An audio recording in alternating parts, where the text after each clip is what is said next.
दिल्ली में रेखा गुप्ता कैबिनेट ने महिला समृद्धि योजना पास कर दी। इस वक्त मुख्यमंत्री जवाहरलाल नेहरू स्टेडियम में आयोजित कार्यक्रम में अपना संबोधन दे रही हैं। आप सुनिए। नहीं भाई, मेरे परिवार में तो ऐसा माहौल नहीं है।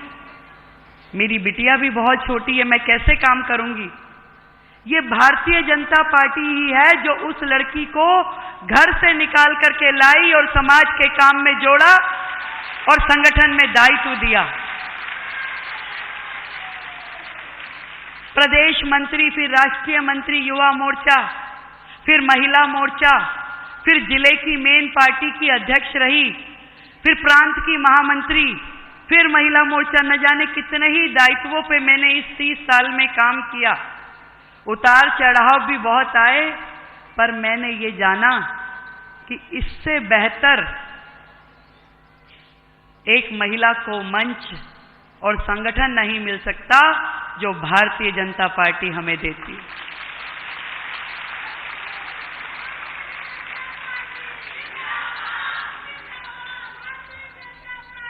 बहुत कुछ मिला, वो सम्मान मिला जिसके हम खाली सपने देखते थे, वो अधिकार मिला जो हमारी पहुंच से बाहर था, वो मंच मिला जिस पे खड़े होकर के अपने मन की बात कह सकते थे।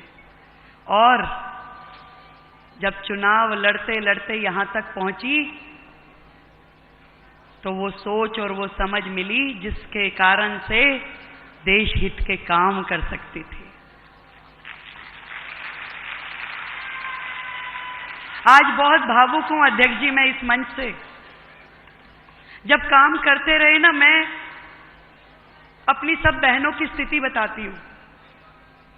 ये वो कार्यकर्ता है जो घर से निकलती है तो दौड़ दौड़ के जाती है कि घर का काम भी कर लूं, नाश्ता भी बना दूं, बच्चे की तैयारी भी कर दूं, वापस आऊंगी तो लंच की तैयारी भी करके जाऊं, पति के भी 2 काम संवार दूं, अपने भी कर दूं, ड्राई क्लीन के कपड़े भी दे जाऊं, रात की तैयारी भी समझ लूं। ये दौड़ दौड़ के घर से जाती है संगठन की बैठक लेने के लिए, प्रदर्शन में नारे लगाने के लिए, और दौड़ दौड़ के वापस आती है कि मुझे अपने घर का फिर से संभालना है।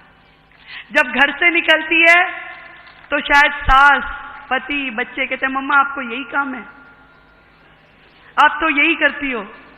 वो उनकी भी सुनती है, और जब दौड़ के संगठन में आती है तो वहां कहते देखो आप लेट हो गई, आप संख्या नहीं लाई हो, आप 2 ही बसें बहनों की आई हैं, भाई बाकी लोग कहाँ हैं। इतना ही काम किया, उससे ज्यादा करना था।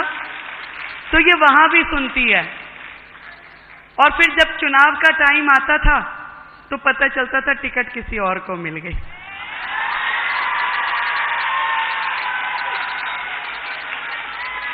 बड़ा नजदीक से मैंने अपनी बहनों को काम करते हुए देखा है।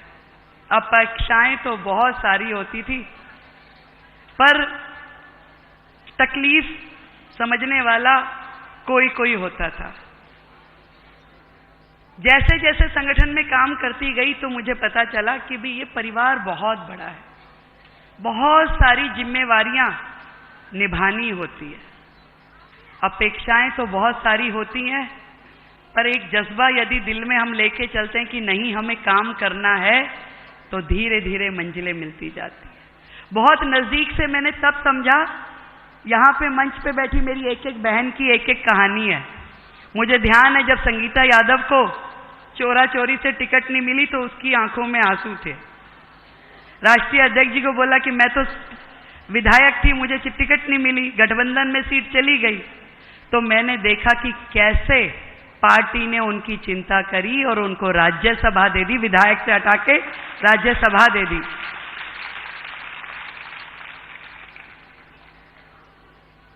जितनी भी बहनें, मुझे माया निरोलिया जी का याद आता है, हमारी मध्य प्रदेश की महिला मोर्चा की अध्यक्ष थी, टिकट की पहली दावेदार थी, नहीं मिल पाई कैलकुलेशंस में, उसको बड़ा बुरा लगा, पर पार्टी ने चिंता करी, उनको भी संसद के सदन तक पहुंचाया। हमारी यूपी की अध्यक्षा रही,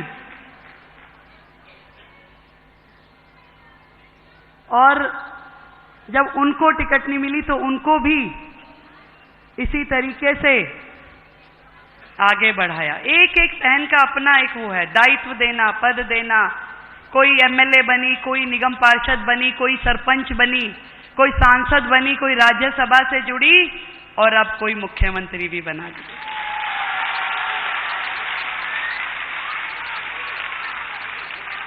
पर इस संगठन की सोच को मैं सलाम करती हूं।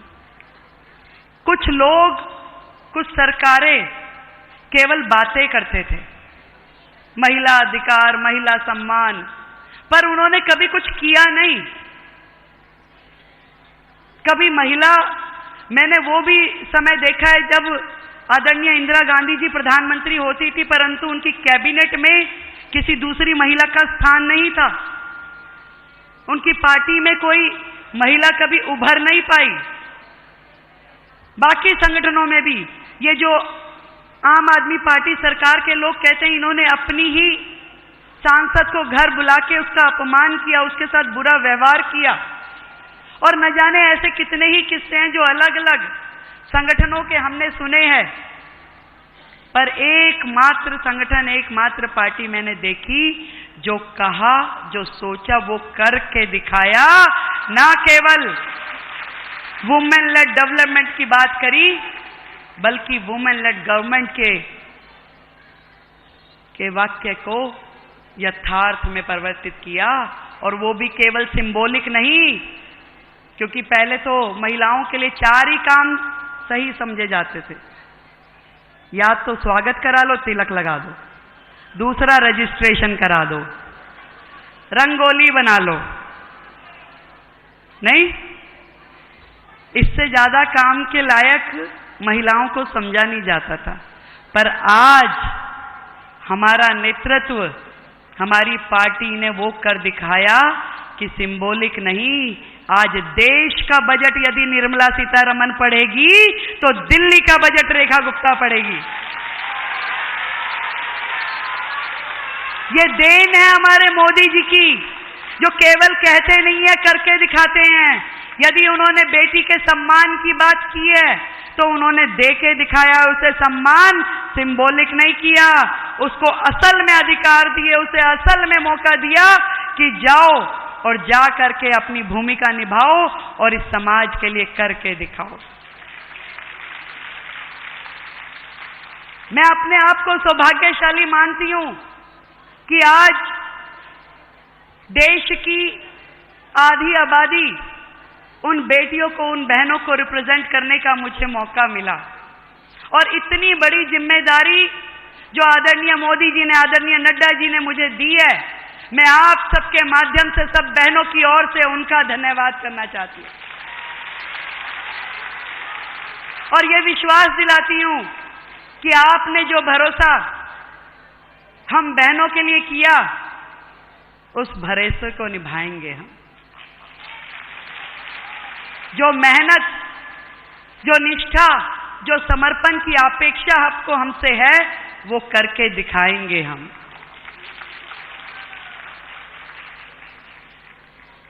ये सारी बहनें जो यहां बैठी है, उनके चेहरों पे मैंने वो खुशी देखी है जो कि शायद उनको स्वयं भी कुछ मिल जाता, उससे भी बढ़कर के खुशी आज आपके चेहरों पे मैं देख रही हूं।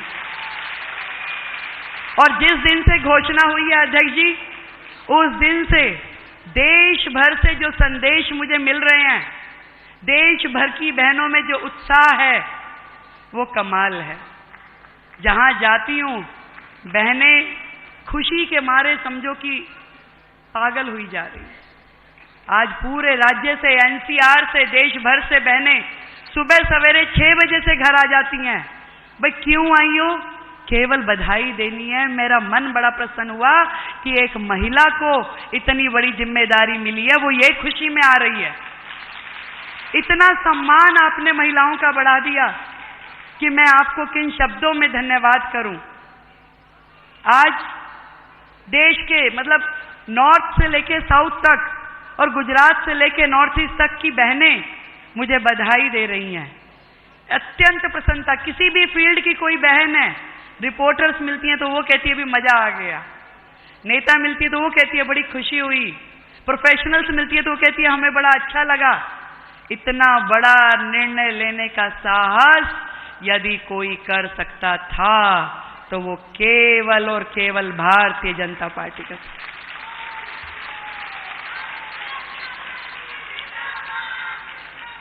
महिला दिवस पे इससे बड़ा सम्मान बहनों का हो नहीं सकता।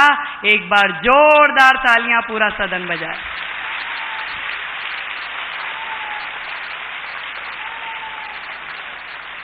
33% रिजर्वेशन देने वाली बातें तो बहुत लोग करते थे, पर हमने वो सदन भी देखे हैं कि वो पर्चे वो लाते थे बिल और वहीं फाड़ दिए जाते थे और गायब हो जाते थे।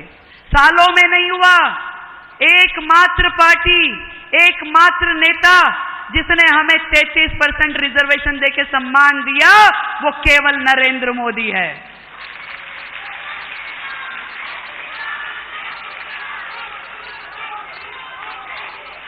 जिसने इस बात को समझा कि देश की तरक्की केवल एक वर्ग से नहीं होने वाली, देश की तरक्की बहनों की, महिलाओं की तरक्की से होकर गुजरने वाली है।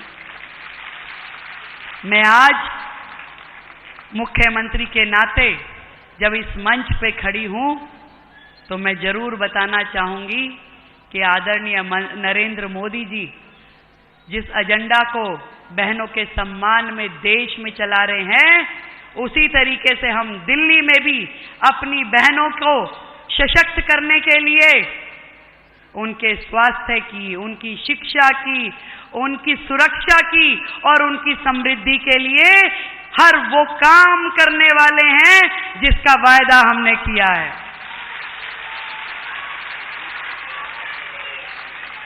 और आज से, या कहूं जिस दिन से मुझे ये जिम्मेवारी मिली है, बहनों की सुरक्षा की जिम्मेदारी मेरी है।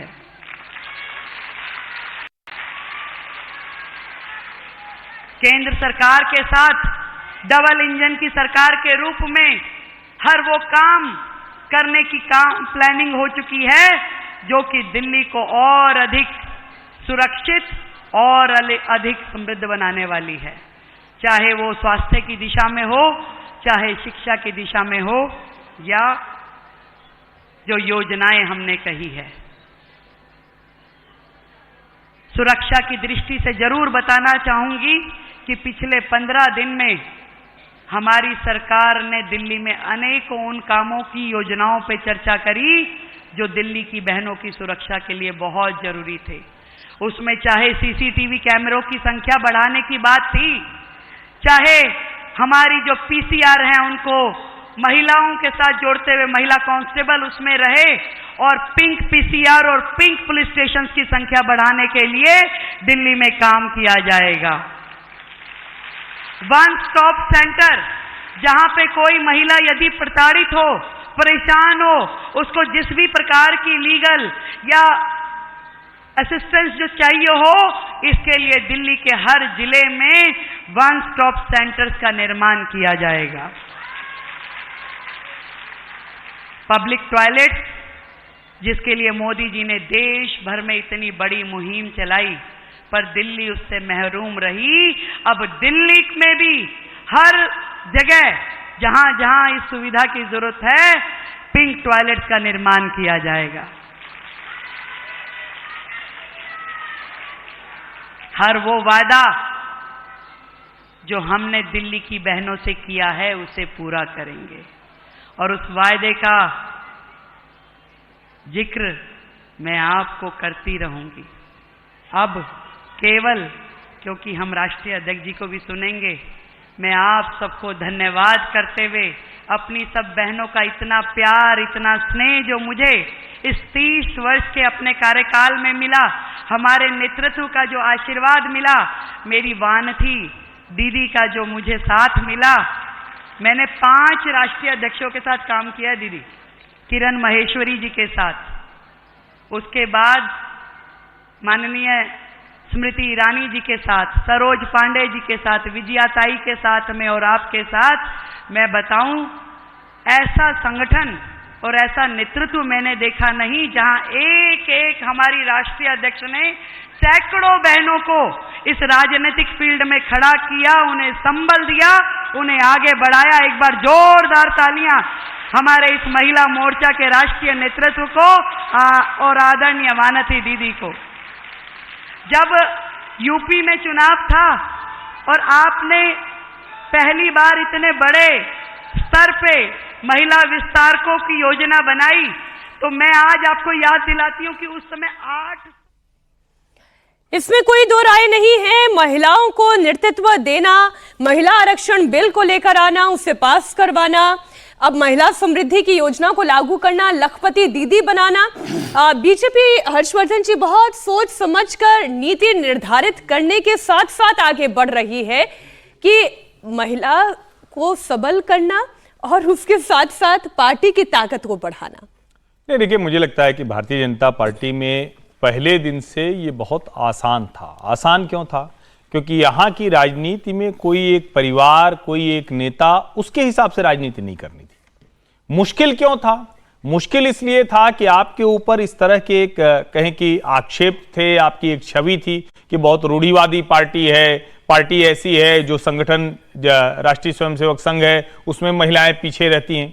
लेकिन जब अभी आज की राजनीति को हम देख रहे हैं तो निश्चित तौर पर भारतीय जनता पार्टी को, विशेष करके अपने उन संगठनों को, जैसे रेखा गुप्ता का ही जो पृष्ठभूमि है उनकी अखिल भारतीय विद्यार्थी परिषद की, अब वहां तो काम करते हो कोई लड़का लड़की होता नहीं, छात्र छात्रा होता नहीं, सब अखिल भारतीय विद्यार्थी परिषद में है, वहां से उनको सबसे आसानी हुई। हाँ, ये बात एक जरूर देखनी पड़ेगी कि क्या, जैसे कहते हैं ना कि राजनीति में बढ़ते हुए महिलाएं वो हैं जो लंबे समय तक काम करके रेखा गुप्ता की तरह आई, या फिर ऐसी जो कहें कि जैसे दूसरे जगह से परिवार में आ जाते हैं या किसी बड़े नेता के परिवार के लोग हैं, वो तो कहीं भारतीय जनता पार्टी में नहीं बढ़ा है, वो भी देखना पड़ेगा। लेकिन निश्चित तौर पर महिला नेताओं के मामले में भाजपा की स्थिति दूसरी पार्टियों से बहुत बेहतर है। इसे हम थोड़ा सा बिहार के संदर्भ में भी इसलिए बात करेंगे, जब हम महिलाओं को नेतृत्व देने की बात करते हैं तो हम ये देखते हैं कि वो महिला कैसी होनी चाहिए, क्योंकि लालू यादव ने भी तो राबड़ी देवी के हाथों में कमान दे दी थी, उन्हें नेतृत्व करने का मौका दिया था।